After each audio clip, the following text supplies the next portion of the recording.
प्रिय विद्यार्थियों नमस्कार। आज हम आरोह भागदो में संकलित कविता पतंग पढ़ेंगे।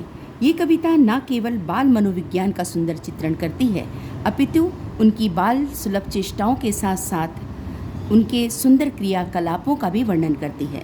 कविता आलोक धनवा द्वारा रचित है, जिन्हें अनेक पुरस्कारों से सम्मानित किया जा चुका है। इस कविता में बताया गया है कि पतंग बच्चों की उमंगों का रंग बिरंगा सपना है। आसमान में उड़ती हुई पतंग ऊंचाइयों की वे हदें हैं जिन्हें बालमन छूना चाहता है।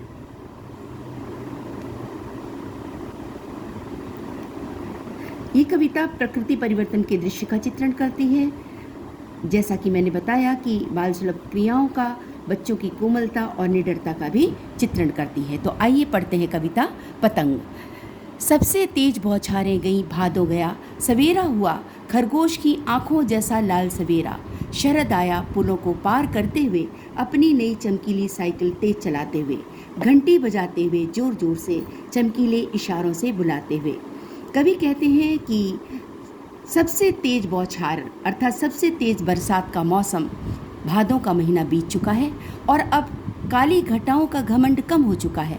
आसमान में काले बादल नज़र नहीं आ रहे हैं। आसमान बिल्कुल उजला, हल्का और साफ साफ नज़र आ रहा है।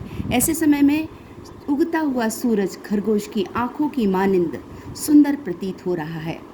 यह शरद पुलों को पार करते हुए आया है, अर्थात बारिश के कई मौसमों को पार करते हुए ये मौसम आया है और नई चमकीली साइकिल तेज चलाते हुए। प्रिय विद्यार्थियों, इसे हमें समझना होगा कि जैसे ही शरद ऋतु आती है, भादों का महीना बीत जाता है, उस समय सूरज की चमकीली किरणें ज़मीन पर पड़ने लगती हैं और ये चमकती हुई किरणें ऐसे प्रतीत होती हैं जैसे कि नई चमकीली साइकिल हो। और यहाँ जो शरद ऋतु है वो एक बच्चे की तरह नई चमकीली साइकिल तेज चलाते हुए आ रही है, अर्थात शरद ऋतु में चमकीली किरणें पृथ्वी पर पड़ने लगती हैं। घंटी बजाते हुए जोर जोर से ये मौसम बच्चों को इशारा करता है कि वे बाहर आएं और पतंग उड़ाएं। चमकीले इशारों से बुलाते हुए, यानी ये चमकीली किरणें बच्चों से कहती हैं कि अब घर के अंदर बैठने का मौसम चला गया है, आप बाहर आइए और पतंग उड़ाइए।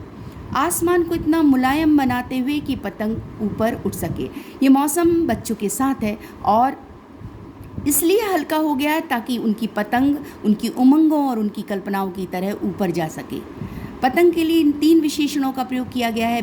प्रिय विद्यार्थियों की कहा जा रहा है कि दुनिया की सबसे हल्की और रंगीन चीज़, सबसे